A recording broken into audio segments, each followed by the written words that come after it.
Welcome to this module, an introduction to adoption and permanency, developed by the Center for Advanced Studies in Child Welfare at the University of Minnesota School of Social Work, in partnership with the University of Vermont Department of Social Work. After a brief introduction, we will be learning about some of the history of adoption as it has been practiced in the United States, and the ways in which these practices have shaped current adoption and permanency practices. We will then learn about the many people who are touched by adoption as part of the adoption kinship network, sometimes called the adoption constellation. Finally, we will close this module by reflecting on some of the ethical tensions and considerations that are a part of permanency and adoption practice. We will begin by introducing some of the terms and concepts of adoption and permanency. First, we will define the terms adoption and permanency. Then, we will talk about the different types of adoption that exist. What is adoption? Adoption is the legal and physical transfer of a child from one family to another. In child welfare, adoption is often referred to as permanency, or one of the permanency options for children in foster care. In the child welfare context, adoption is one type of permanency. Other types of permanency can include reunification with birth parents, legal guardianship. According to the Federal Adoption and Safe Families Act, ASFA, permanency options include reunification with birth parents, transfer of permanent legal and physical custody, also commonly called legal guardianship, adoption, including customary adoption, a form of adoption practiced by some American Indian tribal communities, permanent placement with a relative, or another planned permanent living arrangement, or APPLA, APLA. Most states place their primary focus on reunification and adoption. In the United States, there are several types of adoptions. Step-parent adoptions. This is the adoption of a child by a biological parent's spouse or partner. The non-custodial biological parent must relinquish parental rights for a step-parent to legally adopt a stepchild. Private independent adoptions. This type of adoption typically involves an infant, often placed at birth or soon after, through a direct agreement from the biological parent or parents to adoptive parent or parents. Depending on the state, private adoptions may be facilitated by an adoption agency, or they may be independently facilitated by an adoption attorney or an adoption facilitator. Foster care adoption. Foster care adoption involves children who were removed from their biological parents or caregivers because of abuse or neglect. Inter-country adoption. This is a type of private adoption involving a child born or residing in a foreign country. Depending on the sending country, or the country currently regulating and caring for the child, they may reside in an orphanage, group home, foster home, or with relatives until the adoption is processed. Those eligible to adopt a child include a step-parent, a relative or extended family member, such as a grandparent, a child's foster parent, a person who is unrelated to the child. Most adoptions involve an existing relationship with the child. We use the term new resource parent to refer to a prospective adoptive parent who has not had a previous relationship with the child being placed for adoption. Adoption and permanency involve confusing systems. As previously mentioned, there are different types of adoptions, step-parent, foster care, intercountry, and private adoptions, that operate as separate silos. We will discuss some of these silos next. Some adoption systems are highly regulated, such as public foster care adoption. Public foster care adoption is governed by the Administration on Children, Youth, and Families, ACYF, an arm of the U.S. Department of Health and Human Services. Federal laws provide standards for permanency and adoption practice. State-level policies and laws governing adoption can also be established. States are required to annually report data about children adopted from their foster care system to the Children's Bureau, an office of the ACYF. For inter-country adoptions, oversight of the process is managed through several entities. The Hague Convention on Protection of Children and Cooperation in Respect of Inter-Country Adoption provides ethical standards and guidelines in the adoption of children across international borders. As part of the Hague Convention, each country must have a central authority.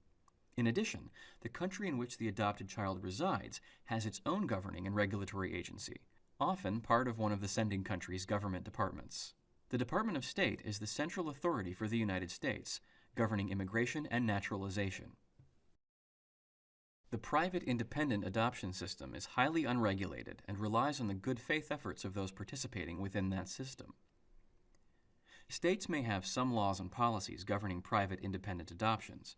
Most of these regulations focus on the amount of money prospective adoptive parents can financially reimburse expectant birth parents for pregnancy-related costs, and policies about sharing private identifying information.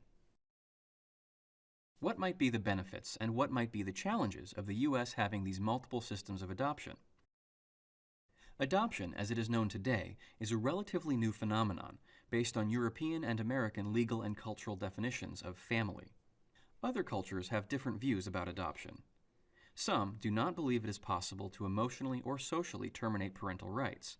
However, other societies and cultures practice their own forms of substitute child care if a parent is unable or unwilling to parent.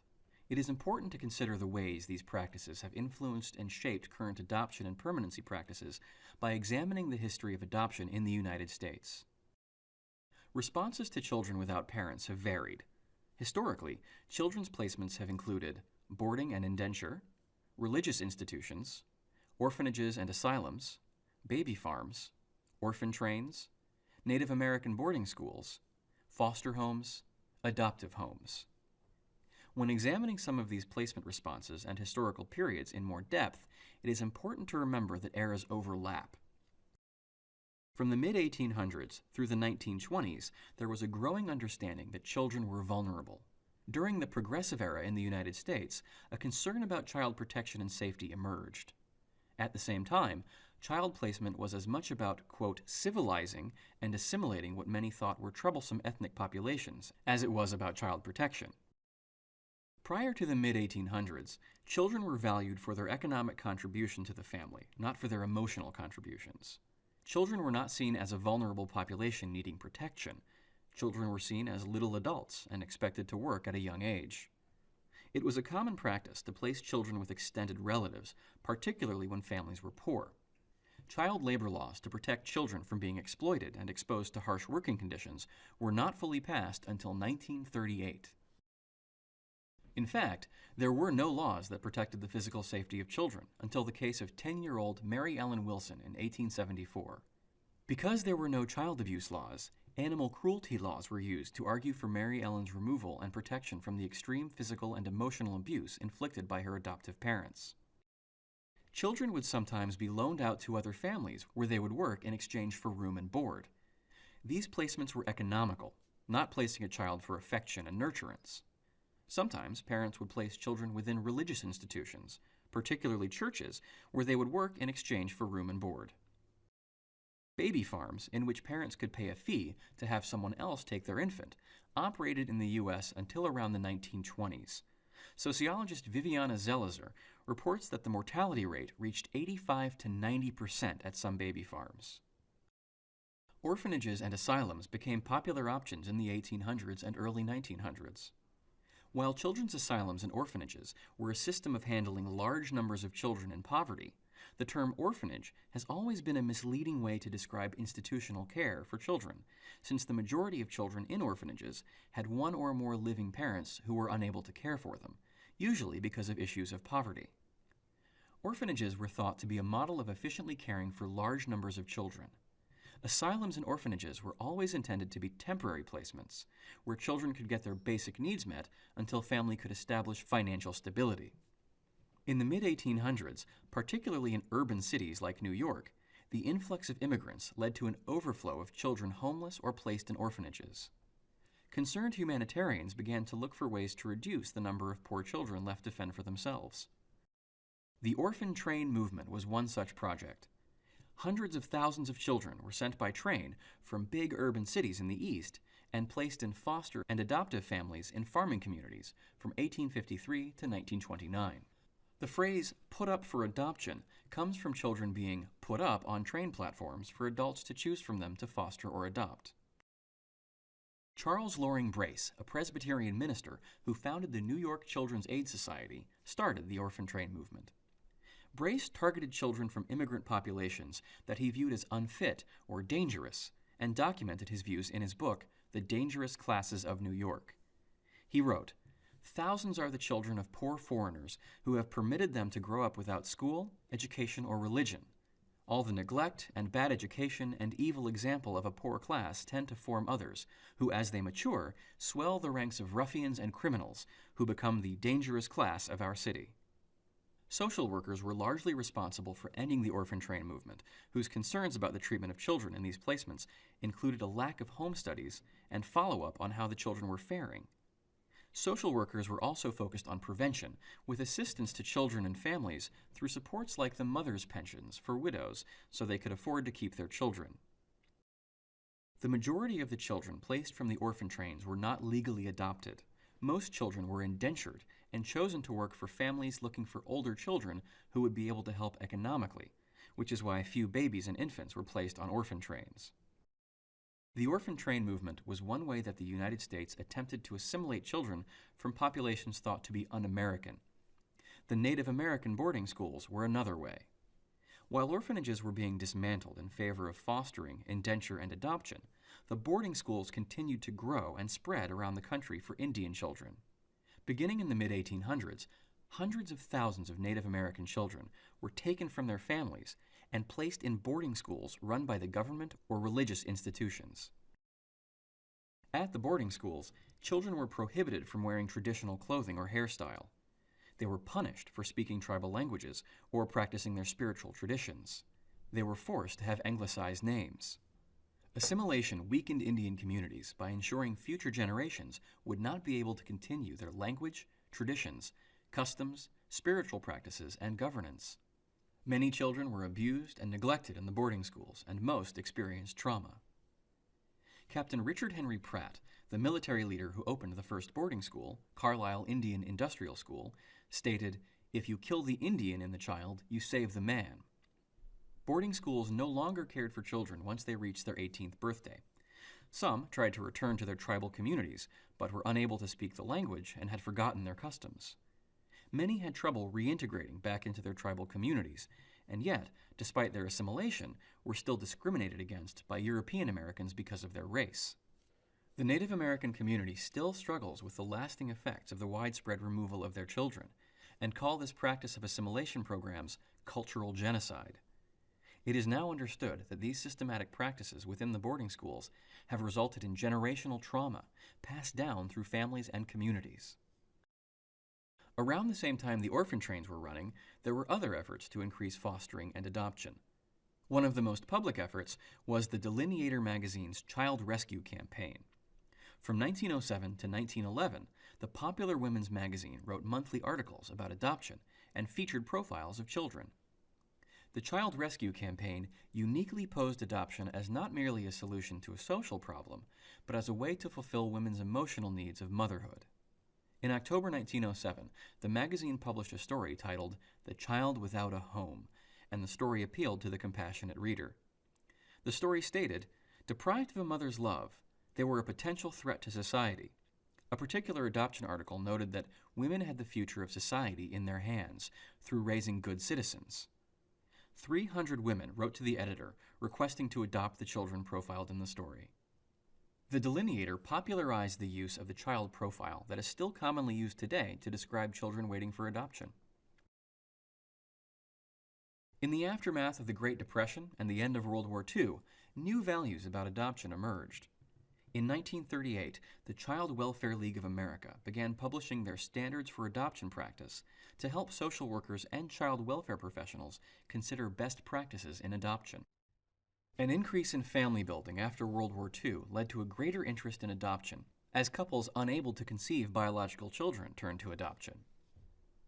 Adoption was seen as a means to build a family, instead of a way to rescue children, and as a solution to infertility. An emphasis was placed on matching infants to physically and intellectually resemble their adoptive parents. This practice was believed beneficial because adoption still carried social stigma for both the child and the adoptive parents. Since the majority of adoption agencies catered to middle-class, married, white couples who were challenged by infertility, the demand for adoptable infants was high. Children of ethnic minority communities, children with disabilities, or those who were older were considered unadoptable. As historian Ellen Herman wrote, by matching children to parents, Physical resemblance, intellectual similarity, and racial and religious continuity between parents and children were preferred goals in adoptive families, so that it appeared a biological relationship, erasing the child's former history. Other adoption practices that promoted similar beliefs about adoption as a replacement for a biological family include sealing adoption records and original birth certificates, de-identifying information about the child's biological family, issuing amended birth certificates with the adoptive parent's name as biological parents, and the practice of closed adoptions, where biological parents did not have future access to the child they placed for adoption. Maternity homes were originally created as a rehabilitative resource for unmarried pregnant women. Most maternity homes were operated by religious organizations as a place where unmarried pregnant women would receive parenting and job training skills so they could support and parent their child. Adoption was not the preferred option for women in maternity homes until social work professionals began to staff and manage the homes.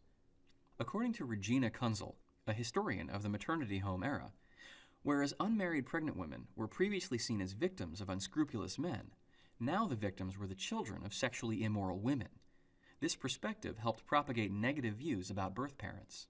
Anne Fessler's book documenting first-hand accounts of women's experiences in maternity homes reveals deep feelings of shame, stigma, and pain. Many of the women felt they had no choice but to place their child for adoption because of their families and communities. A number of racial and cultural considerations are important to understand. While matching children in adoption was the practice, there were some notable exceptions. Native American children were still actively removed from their families and placed into boarding schools, experiencing forcible assimilation.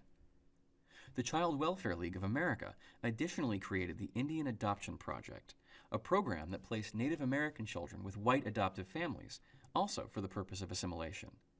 The project ran from 1958 to 1967, placing nearly 400 children. Intercountry, also known as international or transnational adoptions, began right after World War II.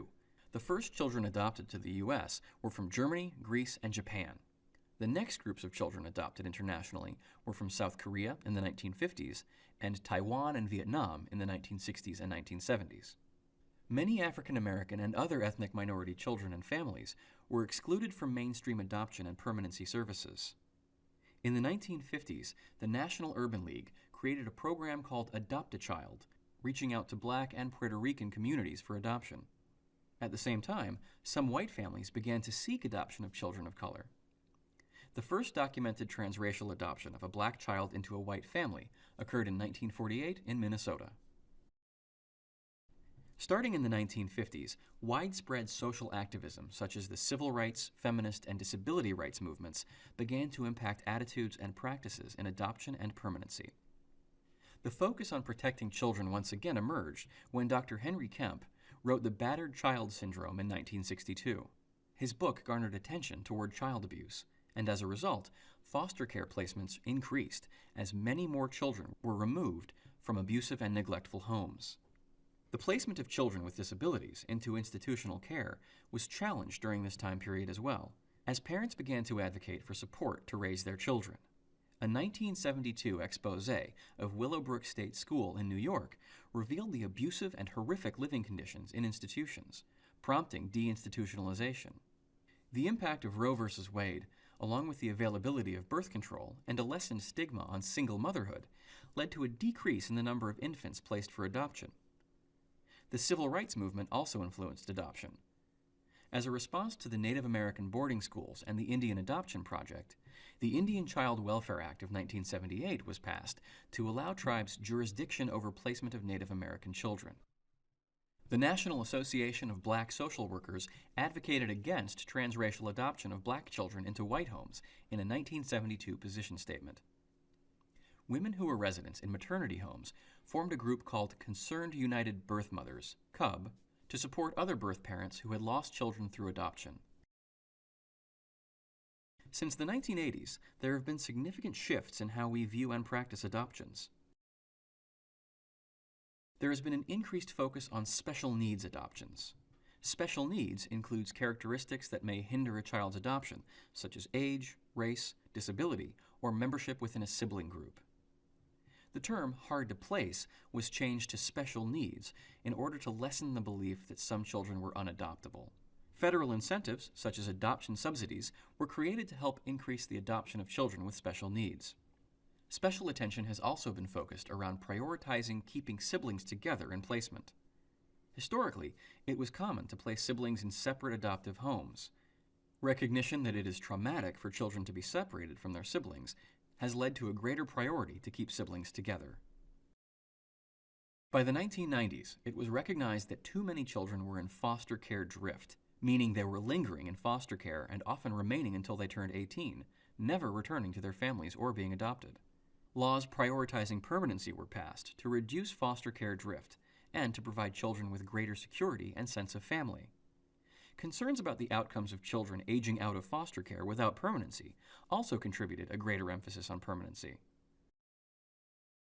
Along with the change in thinking about what makes a child adoptable, there has been an expansion in thinking about what kind of parent should be allowed to adopt. Adoptive parents in the past had to be a married, heterosexual couple without any disabilities. Today, persons who are single, identify as LGBTQ, or with disabilities are adopting children. Some prospective parents still experience discrimination in the adoption process. Since the 1980s, transracial adoptions have been increasingly common. Since 1994, federal laws have prohibited child welfare agencies from delaying or denying the placement of children in foster care for adoption based on race. These laws do not apply to private adoptions. However, many children are adopted transracially through private adoptions. From the 1980s until 2004, the numbers of intercountry adoptions grew at high rates when over 22,000 children were adopted to the U.S., but then began to decline due to a number of factors. Since the 1930s, the belief and practice around adoption was to preserve privacy and secrecy. In the past few decades, there has been a significant change in this view. More and more, transparency and openness is being practiced in adoption. There has been an increase in birth parents choosing to have open adoption relationships with their child and adoptive parents. Adopted individuals have also led activism around unsealing adoption and original birth records. Other, more recent areas of concern include placement stability. Families may struggle after an adoption finalization, particularly when having adopted a child who has experienced trauma. Consequently, some families experience placement instability. Adoption disruption is when the adoption relationship between child and adoptive parents ends after the placement has occurred, but before the adoption has been finalized in court. Adoption displacement occurs when a child is removed from the home after the finalization, but the adoptive parents still retain parental rights. For example, the child might be placed in a residential treatment center to receive intensive services. Adoption dissolution is when the adoptive parents terminate their parental rights and the child enters foster care or is adopted by another family. Today, there is much more recognition that adoptive families need competent post-adoption support. In summary, the practice of adoption today is different in some ways than it has been in the past, yet some aspects remain the same or similar. Although lessons have been learned and practice improvements have been implemented, there remain opportunities for growth throughout the permanency and adoption process. Given what you have learned so far in this module, reflect on the following questions. What information about the history of adoption was new for you? What do you think has been the biggest change in how adoption is practiced today? What current practices do you think might surprise future generations of child welfare professionals? With this historical overview, we will now turn our attention to understanding how we conceptualize individual roles within the adoption permanency process. When considering the primary client during an adoption, practitioners have different opinions and views about the main target. Is it the child's biological family, or the adoptive family? Other complicating factors may include additional people who should be included and how much weight to give various perspectives. For a long time, the prevailing model of the people involved in an adoption was understood as the adoption triad, in which the child, birth parents, and adoptive parents were thought of as the 3 points of a triangle. There have been some criticisms of this model, including the concern it leaves out other people and communities affected by an adoption. In addition to birth and adoptive parents, extended family members such as grandparents, aunts and uncles, and cousins have relationships to the adopted child. The adopted child also might have siblings, both biological and adoptive. The triad model can be seen as a closed system that leaves out important people and communities in an adopted child's life. The adoption triad often suggests an equilateral triangle, yet not all of the parties to the triad have equal power or say, and therefore the triad might be more accurately represented as a scalene triangle. It may be perceived that some members of the triad have more power than others. More recently, alternative concepts to the adoption triad have been created. Researchers Hal Grodevant and Ruth McRoy coined the term adoption kinship network to describe all of the people and communities influenced by an adoption. Michael Grand, a psychologist based in Canada, uses the concept of an adoption constellation. Such inclusive terms describe the expansive, additive nature of adoption that counters a subtractive, closed, and fixed view of adoption as a triad. Given this discussion of power and role, it is important to discuss ethical considerations in permanency and adoption, and how our own personal and professional experiences may shape our current views and opinions about adoption and permanency. Take a moment and consider, what personal and/or professional experiences have shaped how you view permanency and adoption? One of the difficulties in adoption and permanency work is balancing multiple needs, goals, interests, and clients. There is a saying that adoption is about finding families for children, not children for families. However, the reality of adoption and permanency work is that the focus often does become about meeting the needs of prospective adoptive parents. Consider, do you think adoption is about finding families for children or finding children for families? What have you seen or experienced in your practice that has highlighted this tension? As previously discussed, adoption is practiced in silos. This means that home study requirements and pre-adoption training and preparation expectations are different from state to state, making interjurisdictional adoption cases confusing and potentially vulnerable to poor and unethical practices. In addition to the inconsistent regulation of adoption across differing adoption and permanency systems, there is also a void of information due to the lack of a national repository of adoption data. Little other than general numbers of adopted children from the 2000 and 2010 census is known about adopted children and adoptive families. The only regularly collected data comes from the Children's Bureau because, as mentioned earlier, states are required to provide data on foster care adoptions. The U.S. Department of State collects data only on the yearly number of visas given to children entering the U.S. for adoption and the number of children that left the U.S. to be adopted by families in other countries. The number of children adopted through private independent adoption or by a step-parent is recorded by individual family court districts in each state, and the data is kept at the district level. Take a moment and reflect. What do you think are the consequences of the separate types of adoption systems and lack of cohesive data for permanency practice? How might these silos affect adoptive families? Finally, there are many other factors surrounding adoption that child welfare professionals still struggle with. For example, it is challenging to balance what parents want and need, as well as the child's needs and best interests. Should adoptive parents get to specify the type of child they want to adopt? Should children be able to have a say in who adopts them?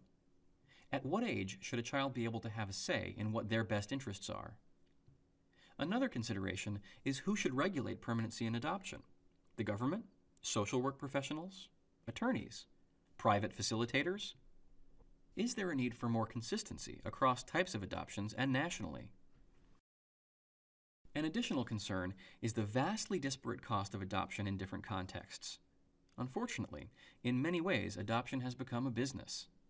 This slide from a 2009-2010 Adoptive Families Survey shows the differences in the average cost to adopt a child based on type of adoption. Children in foster care, many of whom are racial minorities, older children, or part of sibling groups, that is, those with, quote, special needs, have the lowest fees to adopt. With adoption subsidies and reimbursements, it may cost an adoptive parent little to legalize the adoption of a child from foster care.